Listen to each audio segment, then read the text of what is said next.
मुक़द्दस जलाली नाम में आप सबकी सलामती हो।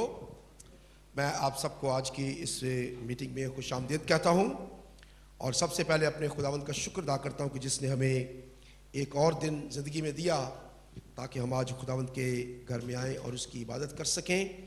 दिल की गहराइयों से खुदावंद का शुक्र करते हैं इस ज़िंदगी के लिए और ख़ास तौर पर उस ज़िंदगी के लिए जो उसके बेटे यीशु के वसीला से हमें मिली है, क्योंकि ये ज़िंदगी हमेशा की ज़िंदगी है। हम खुदावंद का शुक्र करते हैं, हम अपने खुदावंद का शुक्र करते हैं कि उसने आज एक दफ़ा फिर हमें ये खूबसूरत मौका दिया कि हम ना सिर्फ खुदावंद की इबादत और उसकी प्रस्तश कर सकें, बल्कि हम खुदावंद के ज़िंदगी बख्श कलाम को भी सुन सकें और अपनी ज़िंदगियों के लिए उसे बायस बरकत बना सकें। आपको याद होगा कि हमने पिछली दफ़ा खुदावंद के ज़िंदगी बख्श कलाम में से हमने खुदावंद की सिखाई हुई दुआ के बारे में हमने सीखना शुरू किया था। और जैसा कि मैंने पिछले 2 हफ्ते से ये बात आपको सिखाई कि अगर हम इस दुआ को सोच समझ कर हम पढ़ें और जानते हुए कि ये दुआ क्या है, तो फिर ये दुआ जो है ये वाकया ही बहुत ताकतवर दुआ है, बहुत इम्पोर्टेंट दुआ है।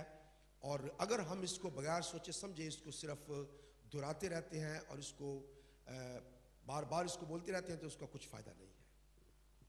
इससे बेहतर है कि अगर हम इसको ना पढ़ें तो ज़्यादा बेहतर है बनिस्बत इसके कि हम इसको बगैर सोचे समझे पढ़ें।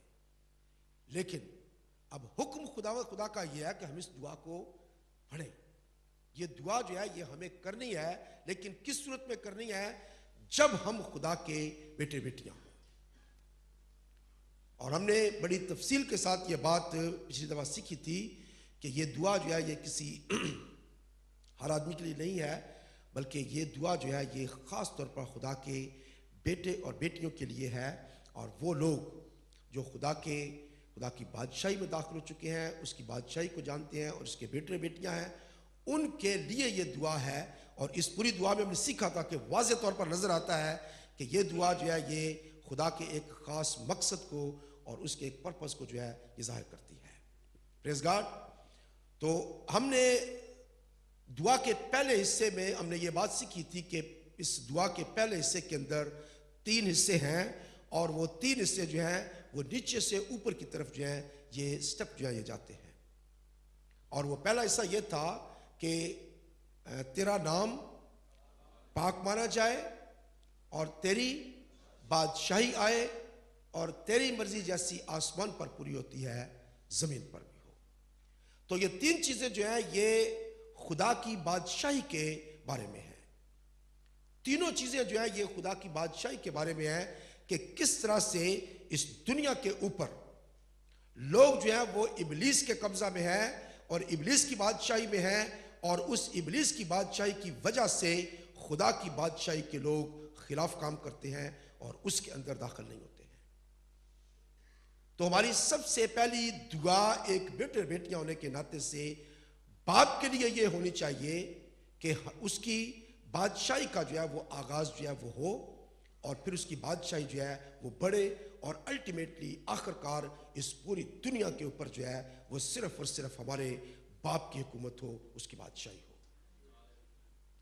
तो हमें सबसे पहली हमारी ख्वाहिश ये होनी चाहिए, हमारे दिल से ये बात निकलनी चाहिए कि हमारे बाप का नाम हर जगह पर इज्जत से लिया जाए।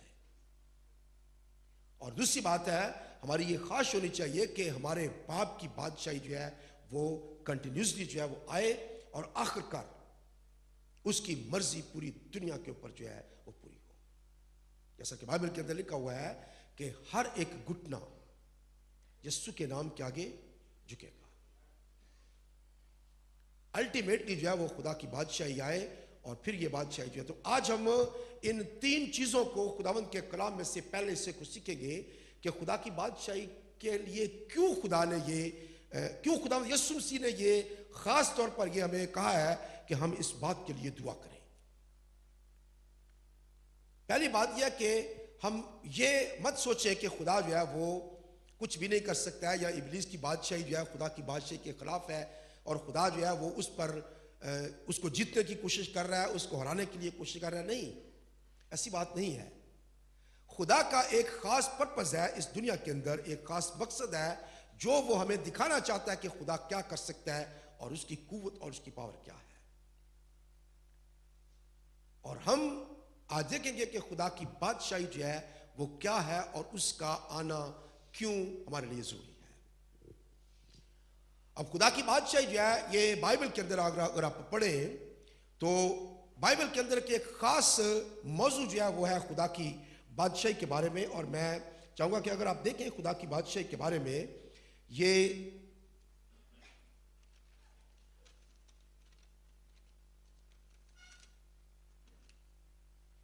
لفظ جو ہے خدا کی بادشاہی یہ مرکز کی انجیل میں 5 دفعہ، لوکا کی انجیل میں 33 دفعہ، یوحنا کی انجیل میں 9 دفعہ اور متی کی انجیل کے اندر 34 مرتبہ یہ لفظ آیا ہے.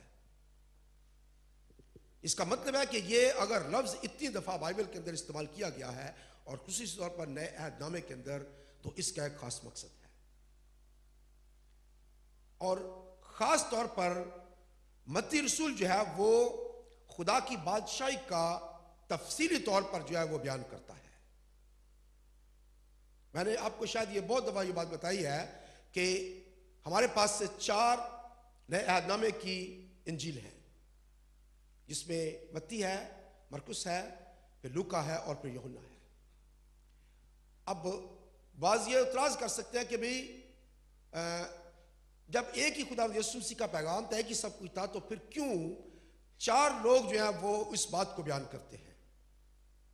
تو یہاں پہ اس کے اور مختلف ریزن بھی ہیں، لیکن ایک خاص ریزن یہ ہے کہ خداوند یسوع مسیح کے بارے میں، ان کی تعلیم کے بارے میں اور انہوں نے جو کچھ بھی اس اپنی زمینی خدمت کے اندر انہوں نے کیا ہے اس کو ہر ایک جو لکھنے والا ہے وہ ایک خاص نظریے سے دیکھتا ہے، اور اس نے اسی نظریے سے اس پاکرو نے اس کو یہ ہدایت کی کہ کس طریقے سے وہ اس بات کو لکھے.